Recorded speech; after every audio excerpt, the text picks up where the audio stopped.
ટૂંક સમયમાં એક એવું મૂવી આવી રહ્યું છે કે જેમાં બાળકો સમાજમાં જે દૂષણ છે એને દૂર કરવાનો પ્રયાસ કરે છે. એ મૂવીના પ્રમોશન માટે આસિફભાઈ અજમેરી અને કોસંબી ભેટ અને સમગ્ર ટીમ અહીંયા BS9ની મુલાકાતે આવી છે. આપ સૌનું BS9 ટીવી ન્યૂઝમાં હું સ્વાગત કરું છું. આસિફભાઈ, થોડુંક ફિલ્મ વિશે સમજાવો કે ચાતર મૂવી કેમ યુનિક નામ રાખ્યું છે તમે? ચાતર અર્થ સમજાવો તમે. ચાતર એટલે આપણા કાઠિયાવાડમાં કહેવત છે કે નવો ચીલો ચાતર. એટલે જે કોઈ નથી કરતું એ તમારે કરવું છે. તો આ ફિલ્મમાં મૂળ વાર્તા જે કે અનંત નામનો એક વ્યક્તિ છે જે ઘણી બધી મૂંઝવણમાં છે કે ગામની અંદર ઘણા બધા દૂષણો છે. એ દૂષણોને કઈ રીતે દૂર કરવા. ઘણા બધા ફેક્ટર નડતા હોય, સોશિયલ, પોલિટિકલ, ઘણા બધા. પણ એ પોતાની કલ્પનાથી બાળકો, એમાં 4 બાળકોની ટોળી બતાવી છે. હિરણ્ય છે અને બીજા 3 કબીર દહિયા છે, મેહાન છે અને કિયાના પટેલ છે. તો એ 4 બાળકોની ટીમ છે અને એ પોતાને એક પ્લાન બનાવે કે આપણે આ રીતે દૂષણોને દૂર કરીશું. અને એમાં એને સફળતા મળે છે, તકલીફ પડે છે, એ જે બધા હર્ડલ્સ આવતા હોય ને જીવન, એની આખી વાત છે. પછી એ પોતે એક નવો રસ્તો કંડારી અને એક ફિલ્મને અંત આપે છે. બરોબર છે. મૂળ વાર્તા એ છે. અચ્છા, એટલે મીન્સ કે બાળકો જ પોતે આગળ વધે છે અને સમાજના દૂષણ દૂર કરે છે. હિરણ્યભાઈ, તમારો શું રોલ છે? તમે આમાં કઈ રીતનું પાત્ર ભજવો છો? હું આમાં મુખ્ય પાત્ર ભજવું છું, અનંત જી. તો આમાં વાર્તા એવી છે કે 4 ભાઈબંધો હોય છે. ઓકે. હું અને બીજા 3 જે એમને નામ કીધા. જી. અમારી એક ટોળકી હોય છે. અમે સ્કૂલે જોડે જઈએ, રોજ શેરીમાં અમે જોડે રમીએ, એવી રીતની આખી વાત હોય છે. હવે જેમ સરએ કીધું કે ગામમાં ખરાબ આદતો છે જે અમારે દૂર કરવી છે, પણ કેવી રીતે કરવી ને અમને ખબર નથી, ને કરીએ તો કેવી રીતે કરીએ, કારણ કે અમે બાળકો છીએ. એટલે તો એના ઉપર આખી એક મસ્ત સરસ મજાની વાર્તા છે જે બહુ જ સારો આપણને બધાને એક મેસેજ આપે છે. એવી આ વાર્તા છે. ચાલો. તમને એવું લાગે છે કે આ વાર્તા થકી જે બીજા બધા બાળકો છે તમારી એજના છે એના સારો મેસેજ જશે? ચોક્કસથી. આમાં એક મેસેજ જે એવો છે કે ખાલી બાળકો નહીં, મોટાઓ, બાળકો, ઘરડાઓ બધાને એક આટલો સરસ મેસેજ ડિલિવર કરે છે કે આપણા ઉપર એક ઇમ્પેક્ટ છોડીને જાય છે કે હા, આ એક ફિલ્મે આવી આટલી સરસ મજાની એક વસ્તુ કીધી, પણ એક આટલો સારો મેસેજ પણ આપ્યો છે જે ચોક્કસથી બધાને યાદ રહે. અનંતની મધરનું કેરેક્ટર છે પલ્લવીનું. પણ જેમ સરે કીધું કે ચાતર થ્રુ, એટલે આ મેં વિનોદ સરના મોઢે સાંભળેલી વાત છે. ભગવત ગો મંડળમાં ચાતર શબ્દ છે ને, આઈ થિંક ત્યાંથી ચાતર શબ્દ આવ્યો. ચાતર એટલે જે નવો ચીલો ચિત્ર. અને I think through this film Vinod sir, Asif sir, Deepak sir એ બધાએ કંઈક નવું બીડું ઝડપ્યું છે, નવો ચીલો ચાતરવાની શરૂઆત કરી છે. કારણ કે ગુજરાતી ઇન્ડસ્ટ્રીમાં ખાસ્સા વખતથી ચિલ્ડ્રન ફિલ્મ્સ આવી નથી, અને ચિલ્ડ્રન ફિલ્મ એક તમે લઈને આવો એ એક મોટું સાહસ છે, અને એમાં પણ એક આવો વિષય, અઘરો વિષય લઈને આવો અને એને પણ તમે ચિલ્ડ્રનના પોઈન્ટ ઓફ વ્યૂથી એક સરળ ભાષામાં જ્યારે બતાવવાની પેલું આટલું મોટું સાહસ કરી રહ્યા હો, તો એના માટે તમે ખરેખર ધન્યવાદને પાત્ર છો. સો એ લોકોએ ઓલરેડી આ ફિલ્મ બનાવીને નવો ચીલો ચાતરી દીધો છે, એટલે they are actually R Chatar.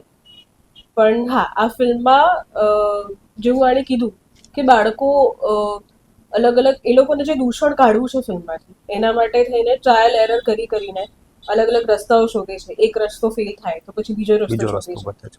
અને એવી જ સરસ મજાની ઇન્ડિપેન્ડન્ટ ફિલ્મ છે, સરસ મજાની વાર્તા છે. અને હું અને મૌલિક નાયક અનંતા મૂવી ઉપરનું કેરેક્ટર કરી ગયા છે અને મજા આવી કામ કરવાની. સો આઈ થિંક વધારે તો તમે ફિલ્મ જોશો ત્યારે ચોક્કસ આઈડિયા આવશે. એટલે એવું છે ને કે શેર છે કે રસ્તો નહીં મળે તો રસ્તો કરી જવાના, એમ કઈ થોડા મુંજાઈને મરી જવાના. ટૂંકમાં આ બાળકોએ એવો રસ્તો અપનાવ્યો છે કે ભાઈ ફેલ થશે, પણ at the end of the day, end of the movie એ લોકો પાસ થશે. ટૂંકમાં એમને જે સમાજને મેસેજ આપવો છે, જે દૂષણ દૂર કરવું છે, એ કરવાના છે. અને કલા એક એવી વસ્તુ છે કે કલા થકી તમે સમાજને ઇઝીલી બધું સમજાવી શકો. તમે બોલીને કયો એના કરતાં એક્ટ કરીને કયો, ગાઈને કયો, તો એનાથી બાળકના ઉપર સ્પષ્ટ રીતે ઉતરી જાય. ભાઈ, તમે જ્યારે આ સ્ટોરી લખી ત્યારે તમને આમ શું વિચાર્યું હતું કે આનું રિએક્શન કેવું આવશે, આનો રિસ્પોન્સ કેવો મળવો જોઈએ? આ ફિલ્મમાં 2 લેખકો છે, વિનોદ પરમાર અને આસિફ અજમેરી. જી. મૂળ વાર્તા વિનોદભાઈના મગજમાં આવી. ઓકે. કે ભાઈ આવું કંઈક કરી શકાય. અમે બંને ચર્ચા કરી કે ભાઈ ચેલેન્જ તો છે જ, કારણ કે તમે બાળકોના પોઈન્ટ ઓફ વ્યૂથી વાત, આપણી પાસે બીજા કોઈ એવું કોઈ એલિમેન્ટ નથી કે તમે સીધા જ લાઇમલાઇટમાં આવી કે તમે સીધી જ વાત ચોટ કરે લોકો પર. તો બાળકોના પોઈન્ટ ઓફ વ્યૂથી રજૂ કરી વાત તો એ એક અલગ લાગશે બધા. જી. એટલે અમે લોકોએ સ્ટોરી ડેવલપ કરી ધીમે ધીમે, પછી સ્ક્રીન પ્લેઝ ને બધું એના પર મહેનત કરી. પણ અમારું મેન કેન્દ્ર સ્થાન તો એ હતું કે બાળકો જે અલગ રીતે કલ્પના કરે છે, એના જે ગિમિક્સ છે બધા, એ થોડાક હટકે અને થોડાક યુનિક હોય, કોમન ન હોય. જે આપણને એમ થાય કે આવું કેવું, એ આપણે વિચાર ના આવે. ઘણી વખત એ જ રસ્તો સાચો હોય છે, પણ આપણે એને સિરિયસલી લેતા નથી. એટલે વિનોદભાઈ સાથે ચર્ચા થઈ અને સૌથી મોટો ફાળો દીપકભાઈ પરમાર કે જે પ્રોડ્યુસર છે આ ફિલ્મના, કે ભાઈ આ વાર્તા અમે એમને સંભળાવી કે આના ઉપર ફિલ્મ બનાવી શકાય, એટલે એ તરત માની. નહીતર કોઈ પ્રોડ્યુસર જગદીન હા ના પડે. હા, બરોબર. પણ એમને પોતાને આ લાગ્યું કે ના, આનાથી સમાજને ફાયદો થશે. આપણને થાય કે ના થાય બીજા વસ્તુ છે, પણ સમાજને તો થશે. એટલે અમુક ફિલ્મ્સ એવી હોય જ કે જે માત્ર સમાજ માટે હોય છે, એમને રેવન્યુથી મતલબ નથી હોતો. એ ખૂબ સારી વાત છે. અત્યારની ઇન્ડસ્ટ્રી એવી છે કે ભાઈ રેવન્યુથી મતલબ છે, અમારે મસાલો દેવો છે, પણ ખરેખર સારો મેસેજ દેવો છે ને એવી ફિલ્મ પ્રોડ્યુસ કરવી, ડિરેક્ટ કરવી એક બહુ મોટી વાત કહેવાય.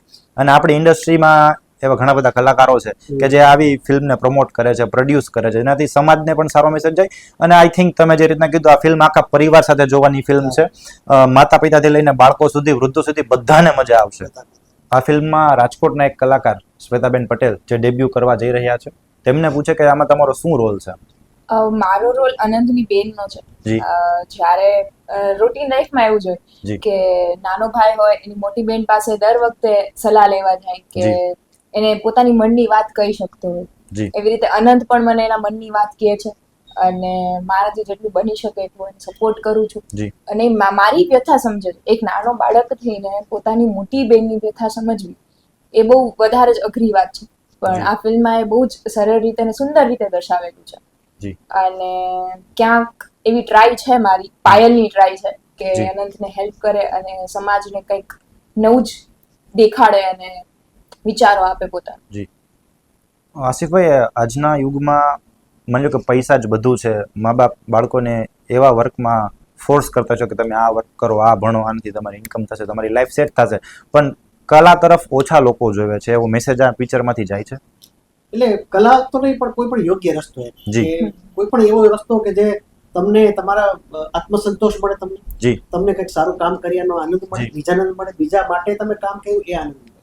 એટલે કલા હોય, કોઈ પણ ફિલ્ડ હોય, પણ એવું કામ થાય કે જે તમને મજા આવે ને એના થકી લોકોને ફાયદો થાય. કારણ કે આપણા બાળકો નાના હોય ત્યારથી મા બાપ એને માટે જવાબદારીનું ભારણ નાખી દેતા હોય છે, તારે આ કરવું, તે કરવું. એમ અમારે અનંતનું જે કેરેક્ટર છે, અનંતનું જે પાત્ર કરે છે, એ પણ મૂંઝવણમાં છે જ. એને પેલથી જ એક એની અંદર ડિલેમા ચાલે કે શું કરવું, કે આમ કરવું, તેમ કરવું, પણ છેલ્લે પોતે પોતાના મનનું વિચાર છે. ત્યાં મહત્વનો ભાગ ભજવે છે શિક્ષક. કારણ કે મા બાપ ખોટા નથી, એનો એમ છે કે હું મારા બાળકો હેપી લાઈફ આપું, સેટલ લાઈફ આપું, પણ શિક્ષકને ખબર છે કે યોગ્ય શું છે. રસ્તા ઘણા છે, પણ યોગ્ય રસ્તો તારા માટે કયો છે એ શિક્ષક જ બતાવી શકે. 100% ગુરુ. હા, એ વાત આમાં દર્શાવવામાં આવી છે. તો આગામી 18 જુલાઈના રોજ આ મૂવી તમારા નજીકના સિનેમાઘરમાં આવી રહી છે, ત્યારે આપ સૌ પરિવાર સાથે જોવા જજો, તમારા બાળકોને લઈ જજો, તમારા વડીલને લઈ જજો, કારણ કે આ મૂવી થકી તમારા ઘરમાં એક એવો સારો મેસેજ આવવાનો છે કે તમારા બાળકોની કલા જે છે એના ઉપર તમે પ્રાધાન્ય આપી શકશો, એના ઉપર તમે ધ્યાન આપી શકશો અને તમારા બાળકોની કલાને તમે ખીલવી શકો, એના માટેનું એક આ મૂવી છે. બાળકો કઈ રીતના આગળ આવી શકે, બાળકો સાહસિક હોય છે, ભગવાનનું રૂપ હોય છે, એ બધું જ આ મૂવીમાં છે. તો ચોક્કસથી તમે 18 જુલાઈના રોજ ચાતર મૂવી જોવા તમારા નજીકના સિનેમાઘરમાં પહોંચી જજો.